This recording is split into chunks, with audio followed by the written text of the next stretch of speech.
আজকে পনিরের একটা দারুণ টেস্টি রেসিপি বানাবো। এটা কিন্তু খেতে দারুণ লাগে, একবার যে খাবে তার বারবার খেতে ইচ্ছা করবেই।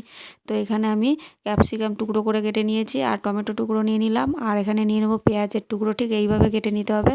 আর দিয়ে দিলাম টক দই, টক দইটাকে আমি একটুখানি জল দিয়ে ফেটিয়ে নিয়ে নিয়েছি।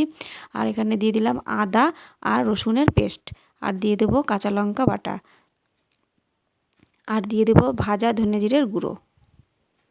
এটাতে ভাজা করে দিলে এটার টেস্ট আরও বেশি হবে। আর দিয়ে দিলাম হলুদ আর নুন, আর দিয়ে দেবো একটুখানি লঙ্কার গুঁড়ো, একটু স্পাইসি হবে তার জন্য দিলাম। তোমরা যদি চাও তো লঙ্কার গুঁড়োটা নাও দিতে পারো। দিয়ে সব কিছু একসাথে ভালো করে মিক্স করে নেব। দিয়ে একটুখানি হালকা সর্ষের তেল দিয়ে দেবো, হালকা গরম, দিয়ে এটাকে মিক্স করে রেখে দেবো। আর এখানে আমি পনিরটাকে ছোটো ছোটো টুকরো করে কেটে নেব। তোমরা যদি এর থেকেও ছোটো করতে চাও তো ছোটো করতে পারবে। দিয়ে এবার এই পনিরের টুকরোগুলো এর মধ্যে দিয়ে দেব। এর মধ্যে দিয়ে সব কিছু একসাথে আবার ভালো করে মিক্স করে নেব। আর একটুখানি ধনেপাতা বাটা দিয়ে দিলাম, দিয়ে এবার ভালো করে মিক্স করে নেব। দিয়ে এবার একটা কাঠিতে এইভাবে সব এইভাবে ঢুকিয়ে নেব। ক্যাপসিকাম কুচি আগে দিলাম, দিয়ে পেঁয়াজ কুচি দেবো, দিয়ে টমেটো কুচি দেবো। যে যেভাবে পারো এইভাবে একটা একটা করে সাজিয়ে নেবে।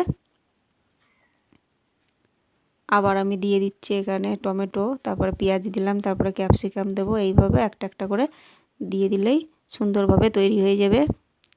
গায়ে মশলাগুলোকে ভালোভাবে লাগিয়ে দেবে। এটাকে আমি দু রকমভাবে তৈরি করে দেখাবো। তোমরা তন্দুরির মতন ফ্রাই করেও খেতে পারবে, আর তেলে ফ্রাই করেও খেতে পারবে, দুটোই সুন্দর লাগবে খেতে। ব্যাস তৈরি করা আমার হয়ে গেছে। আমি যেটা তন্দুরির মতো ফ্রাই করব সেটার উপর দিয়ে একটুখানি কর্নফ্লাওয়ার দিয়ে দিলাম। আর যেটা তেলে ফ্রাই করব সেটার জন্য এখানে কর্নফ্লাওয়ার নিয়ে নিয়েছি, আর এর মধ্যে একটুখানি গোলমরিচের গুঁড়ো দিয়ে এটা জল দিয়ে একটুখানি এইভাবে গুলিয়ে নেব। এইভাবে একটা থালা এইভাবে নিয়ে নিতে হবে, নাহলে ওইটা লম্বা আছে তো এর মধ্যে, নাহলে ভালো করে এইভাবে মেশানো যাবে না। দিয়ে এইভাবে করে নিতে হবে। যেটা তেলে ফ্রাই করে যদি তোমরা খেতে চাও তাহলে এইভাবে করবে। দিয়ে এবার তেলের মধ্যে দিয়ে দিলাম, আমি কড়াইতে এখানে রিফাইন তেল নিয়ে নিয়েছি, এর মধ্যে একটা একটা করে দিয়ে দেবো।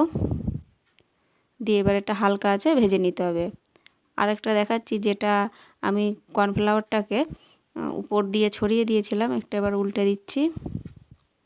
এই যে কর্নফ্লাওয়ার আমি যেটা উপর দিয়ে ছড়িয়ে দিয়েছিলাম সেটা এটাকে তন্দুরির মতো ফ্রাই করে নেব। এটাও খেতে দারুণ লাগবে। আমার দুটোর মধ্যে এটাই খেতে বেশি ভালো লেগেছে, তন্দুরির মতন ফ্রাই করে নিয়ে দারুণ একটা ফ্লেভার আসবে। তো তোমরা এই দুটোর মধ্যে যার যেটা পছন্দ সেইভাবে তৈরি করে নেবে। আমি একটু লেবুর স্লাইস দিয়ে একটু সাজিয়ে দিচ্ছি, তাহলে দেখবে কত সুন্দর লাগবে দেখতে। এ দেখো কি সুন্দরভাবে তৈরি হয়ে গেছে পনির স্যাটে। এর উপর দিয়ে একটুখানি লেবুর রস দিয়ে দেবো। লেবু রস দিয়ে দিলে খেতে দারুণ লাগবে, তোমরা যদি চাও নাও দিতে পারো। এই দেখো তৈরি হয়ে গেছে দারুণ টেস্টি পনির স্যাটে। তোমরা ওটা খেয়ে দেখো, দারুণ লাগবে খেতে। আর রেসিপিটা কেমন লাগলো অবশ্যই তোমরা জানিও।